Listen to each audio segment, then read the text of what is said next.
One of the great stumbling blocks, I think, that the students have when it comes to religion is the question of suffering and evil in the world, and the age-old issue of how can there be a God if there's so much evil within the world? Does God not care? Is he indifferent?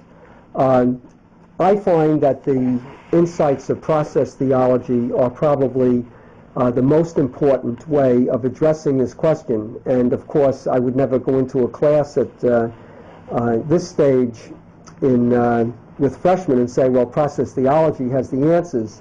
But so much depends on what their view of God is in the first place, what their implicit assumptions are about God. And of course, if they see God as a great architect sitting on a throne, having created the world, it becomes very difficult for them to see how this would be a compassionate or loving God if there's so much evil.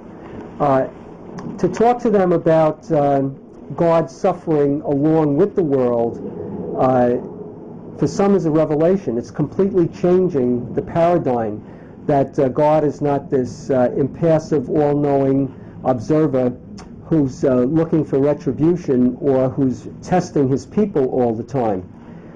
To talk about a God who is very much with us as we move through suffering and illness, and who might not know the outcomes can be a startling revelation, and also considered to be heresy or a lack of orthodoxy on my part for some students who come from very orthodox backgrounds in terms of God's knowledge.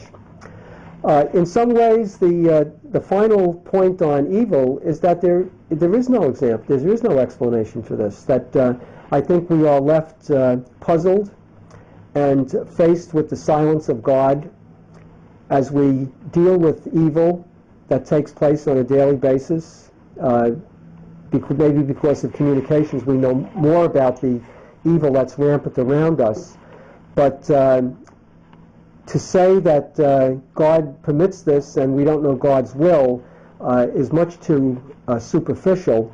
I think we're left with an attitude of silence and wonder about God's relationship to this, and perhaps that there are no answers when we come to this one question. Certainly that's an issue when we think of the Shoah and the evil that was perpetrated by Christians, it has to be said time and again, by Christians against a defenseless group of people in the 1930s and 40s in Europe, that is the Jewish community, as well as gypsies and homosexuals, but primarily and for all time it was against the Jewish community. That is where the great collision comes on the relationship of God to evil in the world, it seems to me.